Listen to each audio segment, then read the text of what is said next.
겸손과 기도. 천미예수님, 슬모시 한번 시작을 해봅시다. 성부와 성자와 성령의 이름으로 아멘. 하늘에 계신 우리 아버지, 아버지의 이름이 거룩히 빛나시며 아버지의 나라가 오시며 아버지의 뜻이 하늘에서와 같이 땅에서도 이루어지소서. 오늘 저희에게 일용할 양식을 주시고 저희에게 잘못한 일을 저희가 용서하오니 저희 죄를 용서하시고 저희를 유혹에 빠지지 않게 하시고 악에서 구하소서. 아멘. 성부와 성자와 성령의 이름으로 아멘. 찬미 예수님, 지난 시간 우리 마르코 복음 10장을 마무리 지었고요. 오늘은 11장 들어가 보도록 하겠습니다. 예수님께서는 순환과 부활을 세 번째로 예고를 하시면서 말 그대로 돌 같은 우리 머리에 당신의 순환과 부활의 현실에 대해서 분명히 새겨주셨고, 그 새김은 지금도 마찬가지예요. 우리가 신앙생활을 특별히 하면서 세속생활을 하면 또 다른 얘기겠지만, 신앙생활을 한다는 것은 순환과 부활이라는 것에 더 가까이 다가간다는 것을 반복적으로 가르쳐 주십니다. 그리고 이제 예루살렘에 입성하세요. 근데 왜 우리가 미사 중에 호산나를 부르잖아요. 그 호산나의 장면이 여기에서 나오는 겁니다. 9절에 보시면 호산나, 주님의 이름으로 오시는 분은 복되시어라, 다가오는 우리 조상 다윗의 나라는 복되어라, 지극히 높은 곳에 호산나 라는 노래 구절이 나오듯이 미사 안에서 우리가 호산나를 부를 때 사실 그 구절을 반복하는 겁니다. 예수님께서 이제 예루살렘에 입성을 해서 순환당하시는 과정을 겪는 셈인 거죠. 매 미사가 사실은 이 계속 반복되는 희생 제사의 현재화예요. 그렇게 해서 이제 제물은, 옛날에는 예수님이 십자가에 못 박혀서 돌아가셨지만 그렇게 예수님의 몸을 나누어 먹은 우리들이 이제는 일상에서 십자가에 못 박히도록 하는 게 미사의 원래 목적인 거죠. 예. 오늘날에도 그래서 많은 희생이 필요합니다. 한 분이 이런 얘기를 했습니다. 이제 유튜브에서 강의를 실시간으로 하는데 질문에 오상에 비오신 분님은 이제 당신이 받는 고통 혹은 누군가가 받는 고통은 다른 이에게 치유가 된다 라는 이야기를 해요. 우리 예비자분들한테 제가 열심히 설명을 드린 것 중에 성인들의 통공이라는 게 있습니다. 성인들의 통공, 우리 사도신경 때 맨날 고백하는 거죠. 성인들의 통공. 근데 솔직히 그거 잘 모르고 그냥 바치죠, 그죠? 한마디로 얘기하면 공동 계좌 같이 터놨다고 생각하시면 돼요. 우리가 신앙인이 되는 순간부터 저 하늘에 계좌가 하나 생기는데 거기에 다른 사람이 입금해 놓는 걸 내가 뺐을 수 있고, 또 반대로 내가 성실히 벌어서 거기 집어넣는 게 다른 이들에게 도움이 되기도 하는 겁니다. 사실 우리의 미사가 그거잖아요. 특히나 위령미사 바치시는 분들, 그죠? 세상을 이미 떠난 영혼은 더 이상 이 육체와의 연계관계가 없기 때문에 선을 할래도 할 수가 없는 상태에 놓여 있는 겁니다. 왜 그렇지 않습니까? 실제로 운동을 나가는 거하고 운동을 해야지 하고 생각하는 거하고 둘 중에 뭐가 쉬워요? 생각하는 게 쉽죠. 나갈락 하마 옷 갈아입어야 돼. 제가 매일 아침마다 겪는 고통이 있거든요. 나갈락 하마 옷 갈아입어야 돼. 또 복돌이 막 내한테 막 손 물어 뜯는 거를 또 그거 싫다하는 걸 입하가 목줄 채아가 나가마 또 야 가만히 있나 뺑그리 돈다 그러면 막 다리에 줄이 막 한 바퀴씩 묶이면 내가 자빠질라 캐 막 그런 거 슥슥 피해가면서 막 그래 나가마 아유 빨리 들어갈까 오늘은 비 오는데 얼른 들어갈까 하는데 에이 또 나간 김에 또 그래도 한 바퀴 돌고 와야 될 것 같아 또 그러니까 실제로 움직이는 거 하고 침대에 누워가 나갈까 하고 머릿속으로 나가는 구상을 해. 얼마나 피나고 좋습니까? 그죠? 그래서 연옥이라는 영역에 들어선 영혼의 상태는 보속의 가능성이 굉장히 옅어지는 겁니다. 그래서 지상에서 하루 더 보속하는 것이 그곳에서 훨씬 더 많은 영역을 할애하는 것보다 훨 나은 보속이 되는 거죠. 그리고 우리가 이 지상에서 그렇게 공을 들이는 것이 연옥 영혼들에게 도움이 되는 겁니다. 제가 지난 강론 때도 자주 벌써 한 3-4번 설명을 드린 것 같은데요. 고통이라는 건요, 내가 만들어내는 고통이 있죠. 내가 잘못해서 내가 만들어내는 고통이 있습니다. 그죠? 뭐 내가 까불다가 차에 부딪혔어. 그러면 그건 내 잘못이지. 그런데 내가 이루어내지 않은 외부에서 들어오는 고통들이 있습니다. 그런 고통을 내가 신앙 안에서 견뎌낼 때 그 고통은 값진 보화로 바뀌게 돼요. 영적 가치를 지닌다고요. 그냥 이유 없는 고통은 절대로 없습니다. 절대로 없어요. 우리가 세상을 바라보면서 예를 들어서 얼마 전에 반지하에 살다가 세상을 그렇게 훅 떠나버린 그런 분들 보면 허탈하게 보이죠. 하지만 모든 고통 속에는 이유가 있습니다. 예를 들어서 뭐 다른 이유를 굳이 안 찾아보더라도 그런 분들로 인해서 예를 들어 반지하에 계신 분들에 대한 생각 자체가 이제는 완전히 달라지는 거잖아요. 그거 살다가 죽을 수도 있다 이제는. 옛날엔 그런 일이 없었으니까 그냥 그 사람들 매번 비 올 때마다 가재 도구 다 젖고 고생하고 뭐 이런 일이 그냥 뭐 우리의 시선에 안 들어오니까 상관이 없는데, 그분들의 희생으로 인해서 이제 모든 사람들이 서울에 그렇게 아직도 그렇게 살아가는 이들이 있다는 걸 자각하게 되는 게 아니겠습니까? 마찬가지예요. 모든 고통에는 의미가 있는데 제가 방금 전에 설명한 그 의미만 하더라도 세상적인 의미입니다. 영적인 가치도 존재를 하는 거예요. 그래서 매 미사는 예수님의 순환의 희생제사이고 우리는 그 은총의 밥을 먹는 거죠. 아무것도 안 이루어지는 것 같아도 그저 미사를 와서 성체를 모시고 집에 가는 것만으로 마음이 부근해지는 겁니다. 이건 뭐 신앙에 오래 몸담아 오셔서 미사에 이제 익숙해지신 분들에게는 제가 하는 말이 충분히 이해가 될 거예요. 그죠? 그래요. 자, 다시 이제 예루살렘의 입성 장면으로 돌아와 봅시다. 예수님께서는 그렇게 우리에게 순환과 부활을 되새기시면서 이제는 실천에 들어가는 겁니다. 예루살렘에 실제적으로 입성을 하시는 거예요. 생각하는 것보다는 말하는 게 훨씬 어려운데 이제 그 말을 실행하시는 겁니다. 그들이 예루살렘 곧 올리브산 근처 베파게와 베타니아에 가까이 이르렀을 때 예수님께서 제자 둘을 보내며 말씀하셨다. 너희 맞은쪽 동네로 가거라. 그곳에 들어가면 아직 아무도 탄 적이 없는 어린 나귀 한 마리가 매여 있는 것을 곧 보게 될 것이다. 그것을 풀어 끌고 오너라. 누가 너희에게 왜 그러는 거요 하거든 주님께서 필요하셔서 그러는데 곧 이리로 돌려보내신답니다 하고 대답하여라. 자, 여기까지는 이제 그들이 전해받은 말입니다. 그리고 그들이 가서 보니 실제로 어린 나귀 한 마리가 바깥 길 쪽으로 난 문 곁에 매여 있었다. 미리 사전 조율을 해놨을 수도 있죠. 하지만 이제 그렇지 않다고 보는 것이 훨씬 더 맞을 겁니다.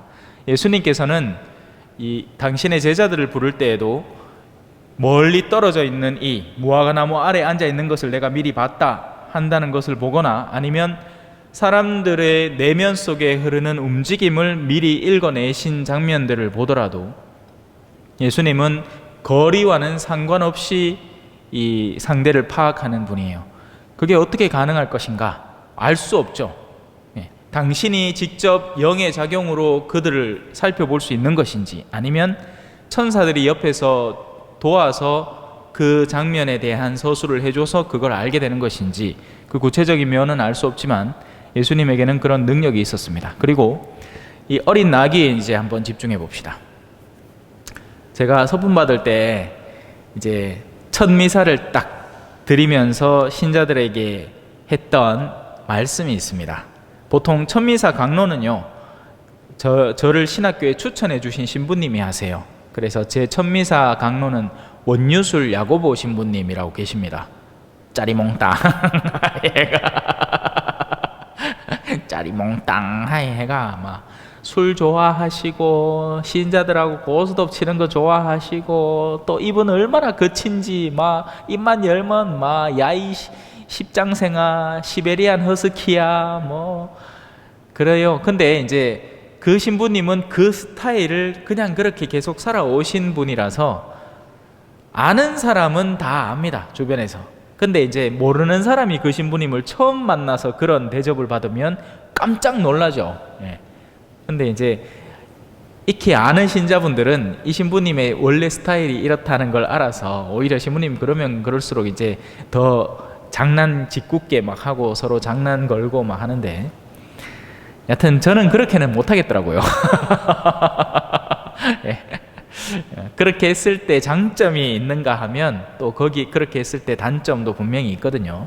그래서 저는 이제 그 신부님의 그런 뭐랄까요, 이 즐거움은 충분히 이해하고 받아들이고 신자들하고 나누려고 노력을 하겠지만 그런 구체적인 실천에 있어서는 조금 노선을 달리하려고 노력을 했고, 그러니까 제 아버지 신부님이에요.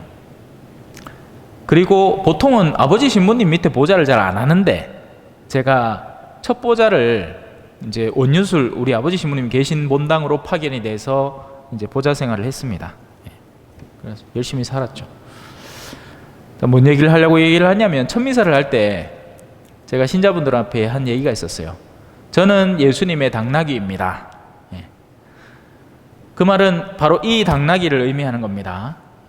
이 당나귀는 예수님께서 앞으로 이제 잠깐 빌려 타실 당나귀예요. 그래서 제자들이 그 당나귀를 찾아 나서고 그 당나귀의 존재가 귀중해지는 거죠. 왜냐하면 예수님 때문에 그래요. 그리고 예수님을 등에 업고 있는 동안은 주변 사람들의 온갖 환호와 이 보살핌을 받을 수밖에 없습니다. 왜? 예수님을 잘 옮겨야 되는 게 목적이잖아요. 그죠? 그래서 언제고 예를 들어서 당나귀가 이거 사람들이 나를 억시 사랑해 주네. 그래, 내가 좀 잘났지. 안 그래도 내가 좀 잘난 줄 알고 있었지. 하고는 하면서 앞발을 들어붙어. 그럼 어째 되겠습니까?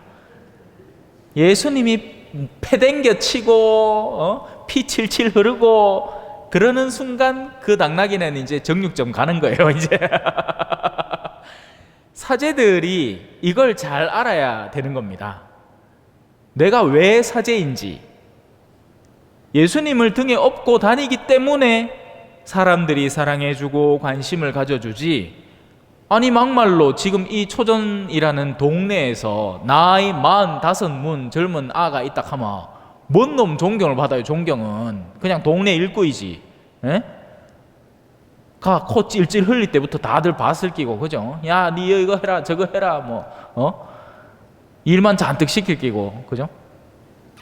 물론 이 본당은 제가 알아서 일하니까 잔디 깎아나는 거 보셨어요? 이쁘지요?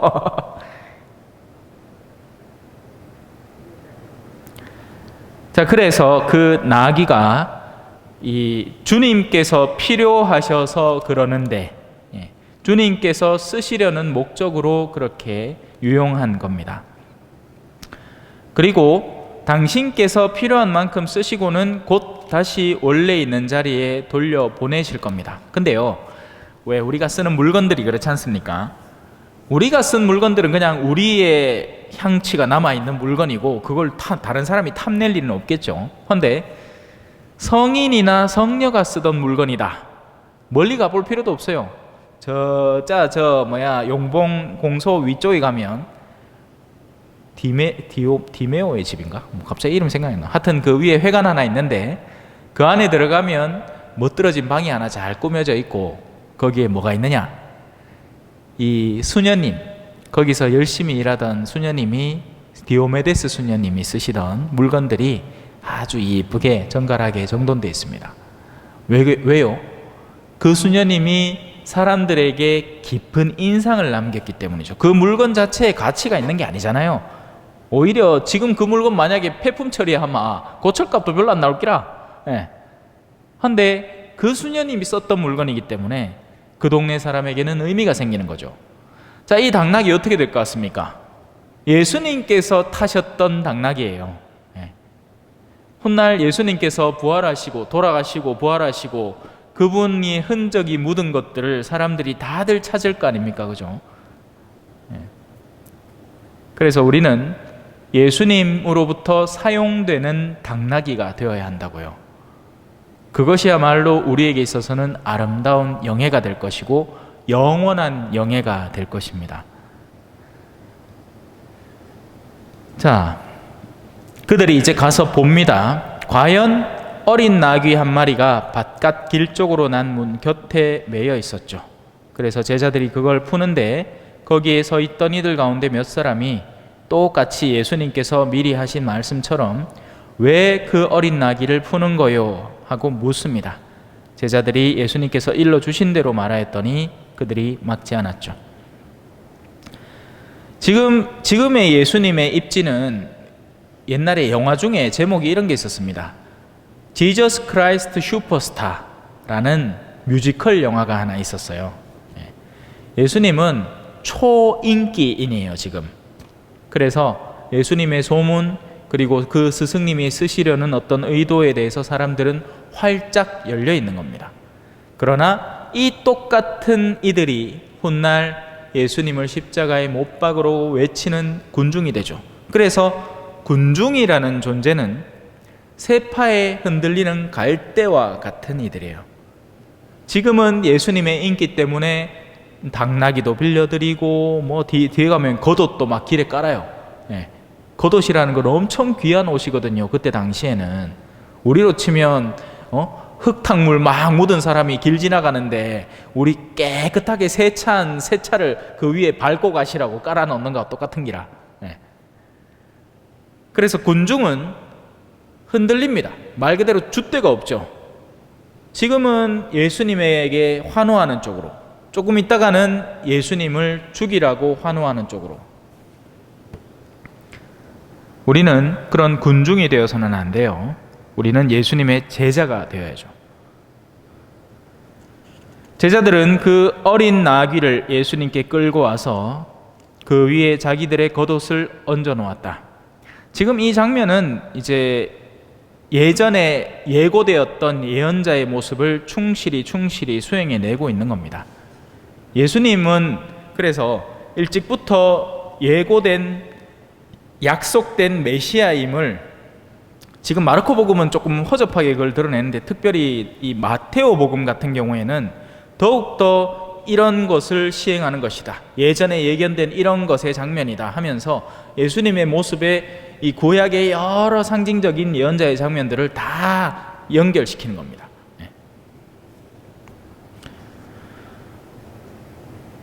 예수님께서 그 위에 올라 앉으시자 많은 이가 자기들의 겉옷을 길에 깔았다. 또 어떤 이들은 들에서 잎이 많은 나무까지, 이게 이제 우리가 성지주일이라는 시기에 하는 그 장면을 여기에서 따서 우리가 흉내내는 거예요. 근데 우리는 참 재밌죠. 여러분 지금 집에 가지 다 걸어놨죠? 웬만한 집엔 다 걸어놓습니다. 그게 하나의 습관이 되었고 풍습이 되었기, 한국적인 풍습이 되었기 때문에 그래요. 물론 외국에도 걸어놓긴 합니다. 예. 근데 제가 남미에서 겪은 그 장면은 모습이 너무너무 달라요. 예. 일단 사람들이 실제 그 빨마가지, 잎이 커다랗고 길쭉한 가지들을 실제로 이제 준비를 해요. 그리고 심지어는 누구는 미리 그 시기를 알아서 마치 우리 졸업식 하면 꽃 팔듯이 그 가지들을 꺾어다가 이쁘게 이렇게 접어갖고 꾸밉니다. 그 가지로 막 바구니도 만들고 이렇게 하는 가지거든요. 그 가지 있잖아요. 마치 대나무처럼 굴다란 거 있어요. 갈대, 굵은 갈대 가지 같은 거. 그걸 가지고 이파리를 이렇게 짜가지고 별 희한하게 만들어요. 막 꽃다발처럼 만들기도 하고 막 십자가로 만들기도 하고, 그리고서는 성전 앞마당에서부터 열심히 팝니다. 그날은 또 그 사람들한테는 장사하는 날이라. 그래가 이제 사람들이 모이면 그 군중들이 한번 동네를 이렇게 한 바퀴 도는 거죠. 지금은 가톨릭 국가가 아니지만 불과 얼마 전까지만 하더라도 가톨릭 국가였고, 그래서 동네 사람들의 거의 8, 90%가 세례는 다 받는단 말이에요, 기본적으로. 그러니까 이제 그렇게 해야 되죠. 우리는 만약에 그렇게 하면 민원 들어옵니다. 미리 예고하고, 예? 군청에 허락 얻어가 하든지. 근데 뭐 극한다고 해서 또 사람들이 그걸 반겨줄 리도 없고, 예. 그렇죠. 자, 또 어떤 이들은 들에서 잎이 많은 가지들을, 그 빨마가지라고 하는 것들을, 그리고 앞서가는 이들과 뒤따라가는 이들이 외쳤다. 호산나라는 말은 만세 막 이런 뜻입니다.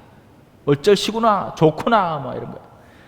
주님의 이름으로 오시는 분은 복되시어라. 다가오는 우리 조상 다윗의 나라는 복되어라. 지극히 높은 곳에 호산나. 이었고 예수님께서 예루살렘에 이르러 성전에 들어가셨다. 그리고 그곳의 모든 것을 둘러보신 다음 날이 이미 저물었으므로 12제자와 함께 베타니아로 나가셨다. 베타니아에 누가 있죠? 나자로, 마리아, 마르타. 그래서 왜 우리 흔히 마리아 하면 성모님 마리아는 알죠. 예수님의 엄마 마리아는 쉽게 압니다. 그리고 대표적인 마리아가 누가 있어요? 마리아 막달레나가 있죠. 그리고 이 베타니아의 마리아가 있습니다. 예전에는 이 두 개를 같이 보는 풍습이 있었어요. 그래서 마리아 하면 죄 많다가 이제는 거룩한 여인이 된 사람으로 흔히 설교를 하고 그랬는데, 얼마 전에도 우리가 그 추기를 나누어서 치렀습니다. 불과 몇 년 안 됐어요. 그것처럼 막달라의 마리아가 있고, 그리고 이 베타니아의 세 남매의 마리아가 있습니다. 그 정도는 그냥 교양으로 알아두시면 돼요. 자, 그렇게 해서 예수님께서 이제 예루살렘에 입성을 하셨습니다. 그 예루살렘의 그 환희의 장면들을 머릿속으로 잠깐 연상해 보시면 충분할 거예요. 예수님께서 이 겸손한 임금으로, 임금은 임금이나 그 임금의 겸손함을 드러내는 거죠. 임금으로서의 위엄은 잃지 않지만 그 위엄을 직접적으로 드러내는 장면이 너무나 겸손한 임금임을 드러내는 겁니다. 다른 임금 같으면 그렇게 안 하겠죠.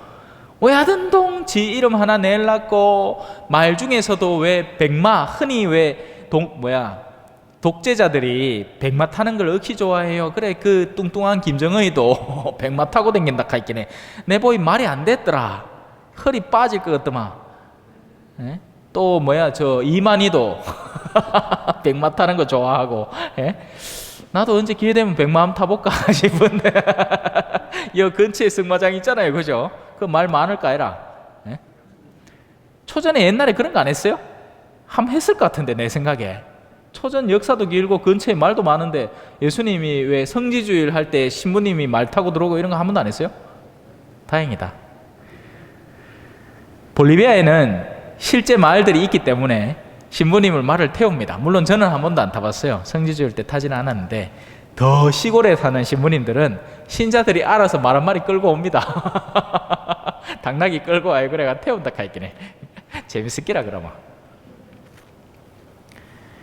이 말을 타보셨는지 모르겠지만, 타보신 분들도 있겠지만, 말을 타보면요, 이 커다란 짐승을 내가 고삐 하나로 조종하는 거예요. 왜 차를 처음 운전할 때도 그런 비슷한 느낌이 들죠. 근데 이제 차는 살아있는 생물이 아니니까, 기계장치니까, 또 복잡다단하니까 긴장한다고 해가지고 그런 느낌을 잘 못 받을 수가 있는데, 어느 순간인가 왜 내가 차를 운전하면서 내가 이 커다란 금속 장치를 움직이고 있구나 하는 느낌을 받을 때도 있겠지만, 말은 그게 더 직접적으로 느껴지는 것 같아요. 딱 한 번 제가 볼리비아에서 타봤거든요. 그 말도 뭐 거대한 말도 아니고 동네에 이제 사람들이 그냥 가까운데 오가는데 쓰는 말이에요. 거기는 고삐도 제대로 된 고삐도 없고 그냥 줄 하나 대충 묶어갖고 내 손에 한쪽이 지죠. 양쪽으로 이렇게 잡는 것도 아니고 안장도 없어요. 그냥 천 하나 더 얹어갖고 그 앉으래. 그래 그 위에 딱 서면 우와, 이 커다란 짐승 위에 내가 이렇게 우뚝 서 있는 모습을 느끼면 진짜 내가 뭐라도 되는 듯한 느낌을 받습니다. 나중에 기회 되면 한번 타보이소. 근데 이제 허리가 안 좋아가 타겠나? 옛날에 유명한 그 에로 비디오 중에 에마 부인 가는 거 있었잖아요, 그죠? 예? 제가 한참 어릴 때 어른들이 보던 성인 비디오였거든요. 그래 저는 정작 그걸 못 봤는데 이름은 하도 유명해갖고. 예. 자, 넘어갑시다. 쓸데없는 소리 너무 많이 했다. 찬미 예수님 겸손과 기도